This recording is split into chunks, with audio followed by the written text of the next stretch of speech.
From translation, NKJV New King James Version. This 287th day of the year.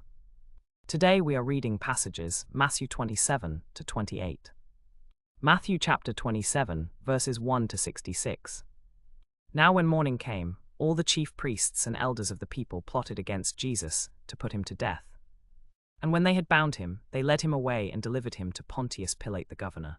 Then Judas, his betrayer, seeing that he had been condemned, was remorseful and brought back the 30 pieces of silver to the chief priests and elders, saying, I have sinned by betraying innocent blood. And they said, What is that to us? You see to it. Then he threw down the pieces of silver in the temple and departed, and went and hanged himself. But the chief priests took the silver pieces and said, It is not lawful to put them into the treasury, because they are the price of blood. And they consulted together and bought with them the potter's field, to bury strangers in. Therefore that field has been called the field of blood to this day. Then was fulfilled what was spoken by Jeremiah the prophet, saying, And they took the 30 pieces of silver, the value of him who was priced, whom they of the children of Israel priced, and gave them for the potter's field, as the Lord directed me. Now Jesus stood before the governor, and the governor asked him, saying, Are you the king of the Jews? Jesus said to him, It is as you say. And while he was being accused by the chief priests and elders, he answered nothing. Then Pilate said to him, Do you not hear how many things they testify against you? But he answered him not one word, so that the governor marveled greatly. Now at the feast the governor was accustomed to releasing to the multitude one prisoner whom they wished. And they had then a notorious prisoner called Barabbas. Therefore when they had gathered together, Pilate said to them, Whom do you want me to release to you, Barabbas or Jesus who is called Christ? For he knew that because of envy they had handed him over. While he was sitting on the judgment seat, his wife sent to him, saying, Have nothing to do with that just man, for I have suffered many things today in a dream because of him. But the chief priests and elders persuaded the multitudes that they should ask for Barabbas and destroy Jesus. The governor answered and said to them, Which of the two do you want me to release to you? They said, Barabbas. Pilate said to them, What then shall I do with Jesus who is called Christ? They all said to him, Let him be crucified. The governor said, Why, what evil has he done? But they cried out all the more, saying, Let him be crucified. When Pilate saw that he could not prevail at all, but rather that a tumult was rising, he took water and washed his hands before the multitude, saying, I am innocent of the blood of this just person. You see to it. And all the people answered and said, His blood be on us and on our children. Then he released Barabbas to them, and when he had scourged Jesus, he delivered him to be crucified. Then the soldiers of the governor took Jesus into the praetorium, and gathered the whole garrison around him. And they stripped him and put a scarlet robe on him. When they had twisted a crown of thorns, they put it on his head, and a reed in his right hand. And they bowed the knee before him and mocked him, saying, Hail, King of the Jews! Then they spat on him and took the reed and struck him on the head. And when they had mocked him, they took the robe off him, put his own clothes on him, and led him away to be crucified. Now as they came out, they found a man of Cyrene, Simon by name. Him they compelled to bear his cross. And when they had come to a place called Golgotha, that is to say, place of a skull, they gave him sour wine mingled with gall to drink. But when he had tasted it, he would not drink. Then they crucified him, and divided his garments, casting lots, that it might be fulfilled which was spoken by the prophet. They divided my garments among them, and for my clothing they cast lots. Sitting down, they kept watch over him there. And they put up over his head the accusation written against him, This is Jesus the King of the Jews. Then 2 robbers were crucified with him, one on the right and another on the left. And those who passed by blasphemed him, wagging their heads and saying, You who destroy the temple and build it in 3 days, save yourself. If you are the Son of God, come down from the cross.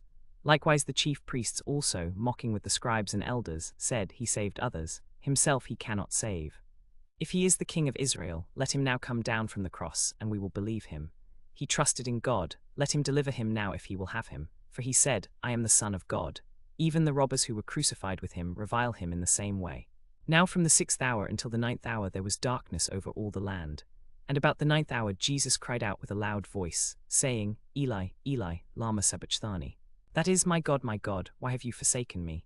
Some of those who stood there when they heard that said, This man is calling for Elijah.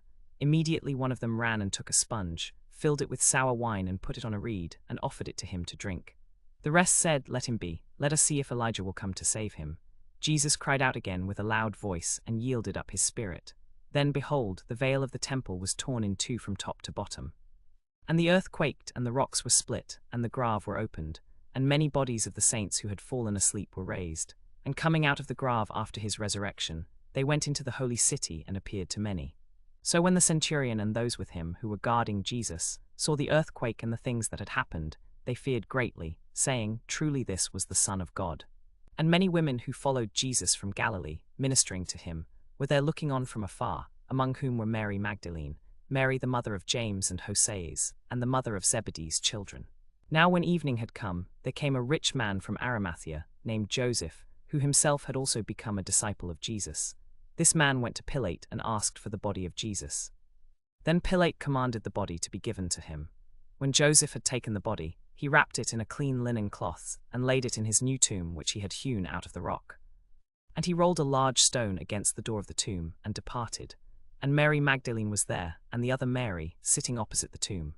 On the next day, which followed the day of preparation, the chief priests and Pharisees gathered together to Pilate, saying, "Sir, we remember, while he was still alive, how that deceiver said, 'After 3 days I will rise.'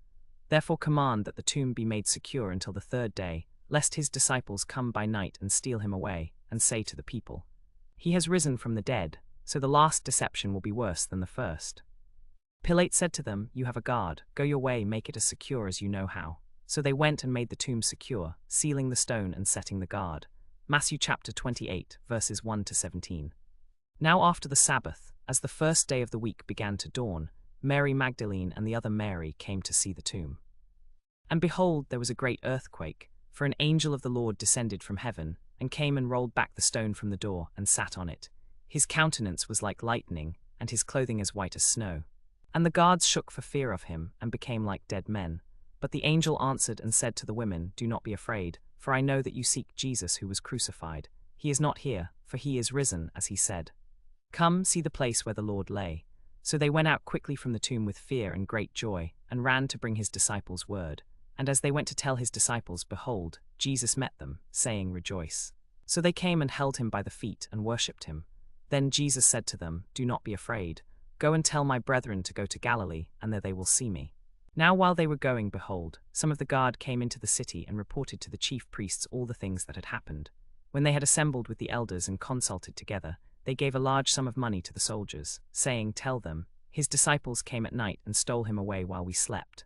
And if this comes to the governor's ears, we will appease him and make you secure." So they took the money and did as they were instructed, and this saying is commonly reported among the Jews until this day.